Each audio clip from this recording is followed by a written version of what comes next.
Hello, YouTube fam. How y'all doing? It's your Uncle Tim from Uncle Tim Reviews. How you doing, Tipsters? First of all, I want to say, hey, fam. I want to say thank you for joining me today in this video. Thank you for watching the previous videos. Thank you for being a blessing, an inspiration and a motivation for me to keep pushing forward, putting out content. I just want to say, man, it's great to have people to talk to. You can do a ton of reviews and nobody watch. It just feels like, it's like you self-sabotaging your own situation. But when people watch and ask questions, it makes you feel good because you answer and, you answer truthfully. Honestly, to the best of your ability. They ask about, do the joints move on the toys? How does that twist? Do this, do that? And, you able to answer based on what you got in your hand. But this video is on something totally different today. We finna tackle something that, in the collecting community, we should have tackled a long time ago. This damn video game inflation, this market, this markup on all the games since the pandemic. When the pandemic happened, because everybody was home, they were playing games. A lot of kids, a lot of teenagers, a lot of young adults, a lot of adults were playing games as a way to cope with the situation, as a way to get time to move faster, in a day, or just for relaxation, to ease their mind of the stress that was going on. So in that particular situation, the demand for games was off the chart. And as you look at Phoenix Resale, Retro Rick, and all of these other people, their numbers, far as what they were selling, was up because there were so many people buying games. And I know you say, hey, Retro Rick, he don't sell games. Yes, he does. He sells games to supplement his collection. He buy these games to buy these other games. It's still a reseller. Phoenix Resale, now he's a full-time video game reseller. And, I asked him a couple of questions a while back on one of his videos, and he kind of got upset. Now, if you put your information out there and I basically say something that, I'm confused on, and I ask some questions, you should be able to break them down. I'm not asking all in your personal, but when you put numbers up and they don't match, I got questions. Now, again, at the end of the day, look, if you don't want nobody in your business, don't put it out there. That's one thing. But, as these guys were putting out, and selling games, he put out some crazy numbers. He said he sold $500,000 in video games. I think it was probably in 2020. I think it was like in 2019 and 2020. He was selling some astronomical amount of games. And I'm sitting here thinking, as these guys are selling games and on YouTube explaining to people how much they making from this, the prices start to rise. People start thinking, I got gold. People who have games at home, they start thinking that they are worth more than what they are. That's the thing.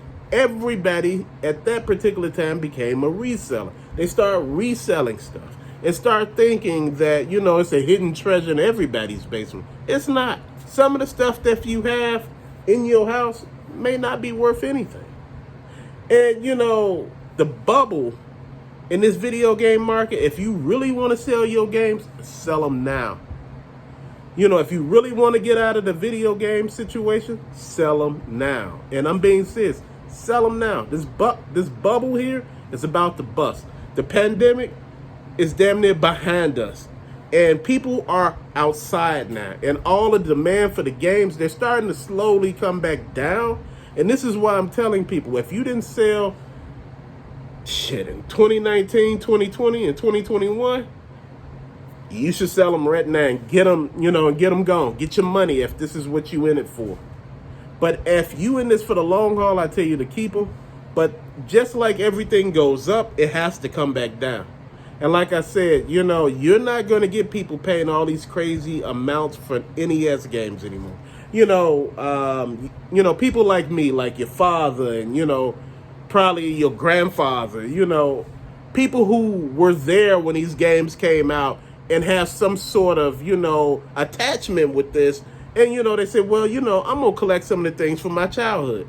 A lot of those cats are gone. A lot of those cats are selling off that stuff themselves. I seen one cat in one of these groups just said he had to get rid of his stuff.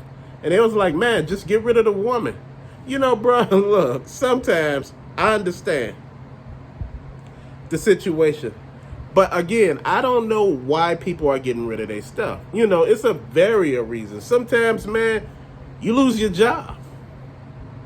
And sometimes you got to sell that stuff because it's profitable so you can get money out of it. Sell it. And if you need to get yourself back on your feet, sell this stuff. Don't hold on to anything that you can get some money out of when the market is actually in a good place for it. Like I said, when I first sold my first video game situation, I sold all the games that I had. And I got a horrible deal for them. But at the time, my brain wasn't thinking. I was trying to get something and I was trying to move forward. And I ended up getting it. But later on, I realized I really did myself a disservice. So the second time I sold my stuff, man, I got a hell of a lot for it. I got 5 times what I got out of it the beginning. And I had to remember to myself, never do that again because I shot myself in the foot. And this is why I say, do your research, do your due diligence. If you're a collector and, you want to get out of this situation, now is the time to sell. Because the market is about to go right back down. Just like the housing market went up and it's going crazy right now, it's about to come crashing right back down. Why? Because the numbers are too damn crazy. There are rushes to buy a house for some strange reason, and there's no need for you to buy a house. Hell, if you don't know if you got a job tomorrow, why are you buying a house today? Real talk. People just saying, hey, I just want to get out of this apartment, Unc. I just want to get out of this apartment. I get it. But make sure you cover your own bases, fam. This is what I'm doing. I'm covering my bases. Some of this stuff I'm not attached to. And this is why I tell you, make sure you get things that you are attached to. Make sure you get things that you can see yourself picking up and understanding why you picked it up. In the beginning, I was picking up things that I didn't need. And I was just saying, hey, they brought out 5 video games this week. I'm going to buy all 5 of them. And I was sitting there like, why? I don't even play these type of games. If you don't play this type of stuff, your Unc is into action games, fighting games. That's what I buy. Sometimes I buy puzzle games. And that's the thing. You buy what you into. You may branch off and buy 1, 2, or 3 games. I buy sports games too because, hell, they are fun. And, a lot of people just say, they garbage. But again, sports games, a lot of people are into that type of stuff. And this is why you get so many of them, Fam, again, if you're going to start reselling video games, make sure you do your homework. It ain't going to work the same way it works for you, that it's working for everybody else who sell on YouTube. A lot of these people are not getting their money, as you think, from their actual reselling job. A lot of these cats that put this stuff on YouTube and they got good numbers on YouTube, they're getting their money from YouTube, from Google AdSense. That's how this is working. A lot of people are not too focused, on the reselling side too much no more. They just showing it to you. And, because if you ask some of these resellers, they said, why are you not scared that, some of these other cats going to come in and basically move in on your territory? And they were like, well, it depends on you and the connections that you have. And I'm sitting here thinking to myself, that's a good question. You created all this competition. Now you upset that retailers are raising the prices because they see how much you getting it for. And you looking at basically off these YouTube videos and people getting this stuff from Goodwill, Salvation Armies, and thrift stores. They see your videos and they start raising their prices. They're like, hey, why shouldn't I get a piece of this? And you can't get mad at them for it because you the one doing it. They see you doing it. They like, hey, why can't I do it? Hell, if you don't get this much off of it, you only don't get half of it now because you're about to pay me half. Are you mad? Look at it. Video games in thrift stores and retail stores. When I first started collecting video games, I was finding Sega Genesis back in the day in the 90s, early 2000s. I was finding Sega Genesis in thrift stores for a damn dollar. Some of them 50 cents. I was finding Super Nintendos for $2. Yard sales, Super Nintendo with 20 games. Yard sale, Nintendo NES with 30 damn games. It was crazy back in the day. People were throwing this stuff away because after a while, to them, to parents, it was just taking up space. The kids moved off, didn't want it, they tossed it. Family, I want you to look at this. I want to look you dead in your eye right here, just as you looking at your uncle. Fam, if you want to sell your games, sell them now. If you're trying to sell your collections of stuff, sell it now. Sell it while the market is still good, because the market is slowly going right back down for video games. And the high number of pirated games is going crazy. I don't even understand this. Now, back in the day, I understand they used to pirate Super Nintendo, Sega Genesis, and NES games. Now they pirating just about every game for every damn system. They even pirating Game Boy systems. So you got to look at these Pokemon cartridges that you get for your Game Boy. You got to look at them real hard and make sure that they got Nintendo engraved inside of it. Because if not, when you look at the actual cartridge slot, you got to make sure it's there. Because people are selling people counterfeit merchandise. Sometimes the people may not know it's counterfeit. But family, this is what we got to do now. This is big business. Video games is $1 billion industry. And you got to look at it. People are trying to make their money. They're trying to cut down on pirated games sold on eBay. Amazon already cut that shit out completely. Excuse the language. They cut that completely out. They're making sure you are not getting away with that there. You are not selling no counterfeit products. Flea markets, they are cutting that out too. Because I remember you used to sell bootleg CDs as far as like music and stuff like that at the flea market. They cracked down and cut that stuff out. They were selling so much of counterfeit stuff at flea markets. It was crazy. And flea markets around where I live are crazy. I mean, you got these gigantic flea markets, whereas, man, I used to go to the flea market. I was into bikes at one point. I only used to ride them once. And, give them to my kids, right?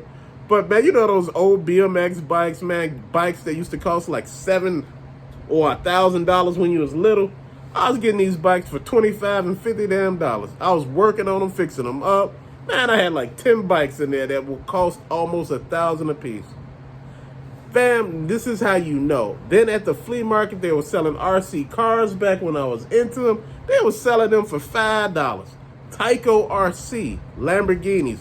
Those cars at the time was $100 brand new. I was getting them for $5 because people were buying this stuff, their kids and stuff like that. If you would have bought it on eBay, it probably would have been close to $100 at the time. But they were selling them for $5 and $10 at the flea market. Man, and at the thrift store, man, like I said, I found so much stuff at the thrift store back in the day, back when things weren't the way they were now. You could have found Jordans at the thrift store. And I found like damn near 20 pair, when I was younger. And it was just me getting them to family members because I was finding them so cheap. Fam, $5 for a pair of Jordans back in the day. You just sitting here like, what happened? Now in the flea market, thrift stores, they looking at you like you ain't gonna never get them prices again. So the biggest thing that I'm trying to say to each and every last one of you all, family, do your due diligence with yourself. If you ready to get out of your situation, if you ready to sell your collection, look up the prices for stuff. And if you got this stuff, see, are you at the point and the numbers are right for you to get rid of your stuff? Whereas you actually make money on what you bought. You get what I mean? You ain't buy for $50 and you only got $55 for it. You bought it for $50 and you got damn near $150 off of it or $100 off of it. You trying to make money. So if you can, fam, do your thing. Do your due diligence. Do your homework. But till later, fam, peace out.